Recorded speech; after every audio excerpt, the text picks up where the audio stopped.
In the early days of internet, streaming was making big steps in dethroning the TV space. Twitch made it big enough, with millions of gamers streaming every day, and even got called the ESPN of video games. However, one website changed streaming completely. Ustream was not your usual gaming streaming platform. Initially made to connect families to each other, Ustream instantly resonated with millions of people. It allowed users to stream live content with ease, long before Instagram Lives or TikTok streams became the norm. The ones responsible for Ustream were Brad, John, and Jula. Brad used to serve in the US Army, and during his deployment, he witnessed the emotional distance soldiers experienced with their families back home. The original problem we were trying to solve actually came from those experiences in the military. Situations where people were missing the most important events of their lives because of the military. So their kid's soccer game, maybe even the Super Bowl, because the video technologies just weren't there to be able to broadcast this over the internet. And so we wanted to solve that problem primarily through live broadcasting on the internet. The website would have thousands of broadcasts, including a Santa tracker, so everyone could stay in touch with whatever is new. And because of that, celebrities and politicians have also catch onto the Ustream hype.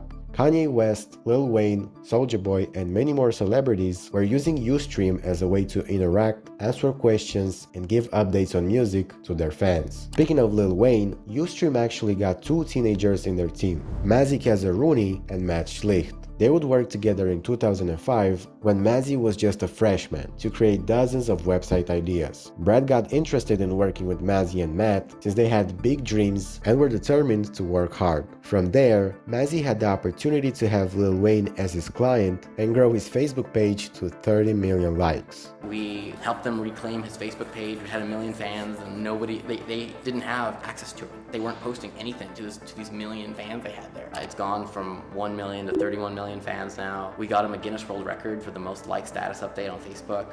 Same thing happened with Lil Twist and Drake, both getting more popular across social media. Mazzy says that the key thing is just being real. It's really just communicating with fans, not just selling things to them. That comes from the fact that Lil Wayne was incarcerated and wrote letters to his fans. This isn't the first time when an artist made it big. One iconic example was Mac Miller. The young Pittsburgh rapper was beginning to carve out a space in hip-hop culture, and Ustream played an undeniable role in that ascent. After the release of his mixtapes Kids and Best Day Ever, Mac would regularly go live, chatting casually with his fans. Man, I'm so excited. If this gets trending, I'm gonna freak out. Let's go, Mac. 900 views right now. Oh, you gotta do it here. Here we go. 5, 4, 3, 2, 1. Bam!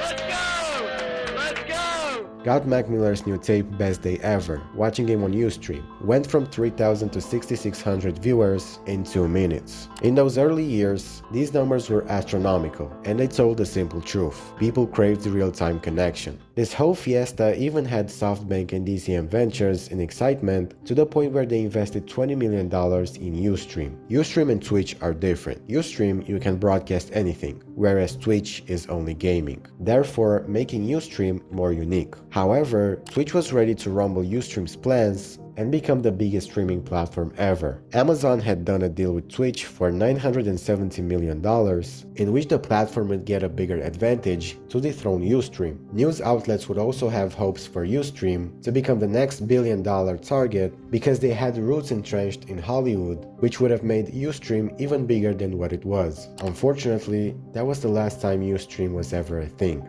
IBM decided to buy Ustream and combine it with other 3 streaming services to form IBM Watson Media. Ustream was no longer meant to become a real streaming platform. It died in IBM's hands with their greedy business mindset. The majority of Ustream broadcasts cannot be seen anymore on IBM's website, but they can be found on YouTube and the rest of the internet. It's such a shame to see IBM take the lead of a harmless company like Ustream and shatter everything into small pieces. Sure, you have Twitch nowadays, with hundreds of streamers doing what people used to do on Ustream and be able to express themselves, but it doesn't hit the same. You see, all these platforms make it possible for you to live stream. You can stream on TikTok and make money. You can stream on Instagram and connect with your fans, but it simply doesn't hit the same. Ustream had a special place in everyone's heart, mainly because everyone was excited to see their favorite actor or musical artist get live so they could talk to and ask them several questions. See it from the end. Yeah. Yeah, keep going, gotta keep it flowing. One of the best things, they know when I'm resting, no showing. I'm daddy like a mix it. I can show you. Belly button tatted up. You don't know me. This was the epitome of streaming. IBM just destroyed what was destined to be more than a streaming platform. We're never going to see Kanye West announcing My Dark Twisted Fantasy on Ustream. And when are you going to come down to Naptown to perform?